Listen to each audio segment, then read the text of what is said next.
Good day! Here are the top stories of the Manila Times for Wednesday, August 25, 2021. President Rodrigo Duterte has accepted the endorsement of the ruling party Partido Demokratiko Pilipino Lakas ng Bayan or PDP Laban for him to run for Vice President in the 2022 elections.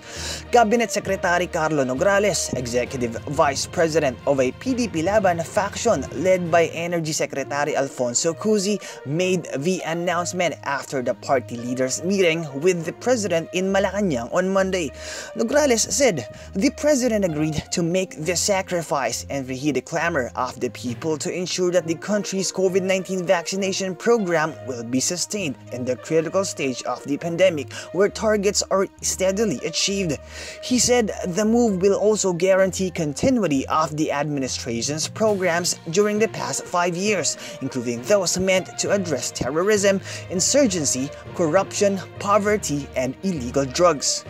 Senate President Vicente Tito Soto III and Senator Panfilo Ping Lacson were unfazed by the announcement on Tuesday that the President had accepted the ruling party's nomination to run for Vice President next year.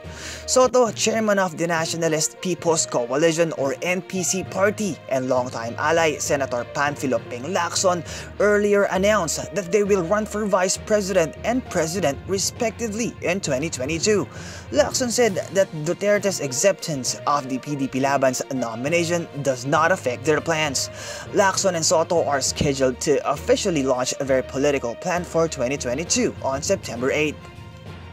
More than half of adult Filipinos surveyed by Okta Research in July said they were willing to get vaccinated against COVID-19 if there is a safe and effective vaccine available to them. Okta said this was a significant 34% increase from the low 19% vaccine willingness posted in the first quarter tugon ng masa survey conducted last January. Willingness to get vaccinated was highest in balanced Luzon at 59%, which has the biggest shift in the percentage of adult Filipinos with intent to get vaccinated from only 14% in January. This was followed by Mindanao at 57%, the National Capital Region or NCR or Metro Manila at 45%, and the Visayas at 42%. The head of the World Health Organization or WHO on Monday, Tuesday in Manila called for a 2-month moratorium on administering booster shots of COVID-19 vaccines as a means of reducing global vaccine inequality and preventing the emergence of new coronavirus variants. WHO Director General Tedros Adhanom Ghebreyesus told reporters in Hungary's capital, Budapest, that he was really disappointed with the scope of vaccine donations worldwide as many countries struggle to provide first and second doses to more than small fractions of their populations, while wealthier nations maintain growing vaccine stockpiles. Tedros called on countries offering third vaccine doses to share what can be used for boosters with other countries so they can increase their first and second vaccination coverage. In business, the Bureau of Treasury or BTR said the national government's budget deficit decreased to 121.2 billion pesos in July, bringing the year-to-date shortfall to over 800 billion pesos. The shortfall was narrower than the 140.2 billion budget gap a year earlier, according to BTR data released on Tuesday. Revenues increased to 256.1 billion in July 2020 from the 234.5 billion pesos a year ago, while expenditures expanded marginally to 377.3 billion pesos from 374.7 billion pesos the year before. The July budget shortfall pushed the year-to-date deficit to 837.3 billion pesos, up from 700.6 billion pesos in the first 7 months of 2020. Topping sports, wheelchair racer Gerald Mangliwan and discus thrower Jeanette Aceveda are undaunted by the elite opposition they will be up against in their respective events in the World Paralympic Games here. The tall and stocky Aceveda, who won 3 golds in the 2013 ASEAN Para Games in Naypyidaw, Myanmar, was keenly aware of the challenges facing them in their stint, fully supported by the Philippine Sports Commission or PSC.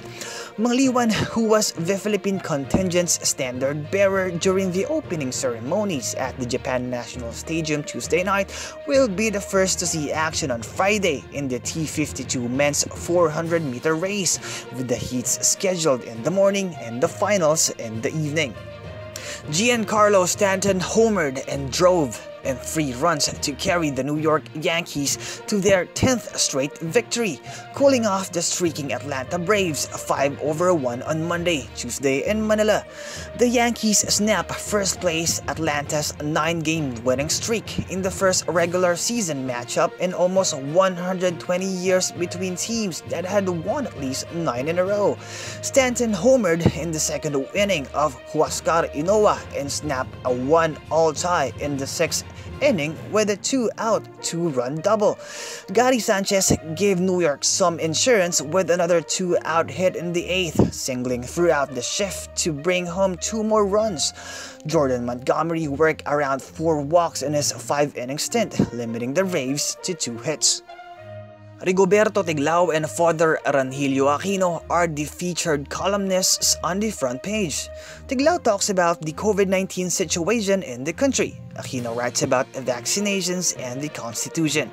The Times editorial discusses climate change and calls those who, in the face of overwhelming evidence to the contrary, continue to deny that human-caused climate change is real and that the terrible effects of it are already occurring. Read the full version in the opinion section on print or listen to the Voice of the Times. For more news and information, read the Manila Times on print, subscribe to its digital version, or log on to www.manilatimes.net. Follow us on Facebook, Instagram, or Twitter and keep up with the Times. This is Christian Cromaganoy reporting.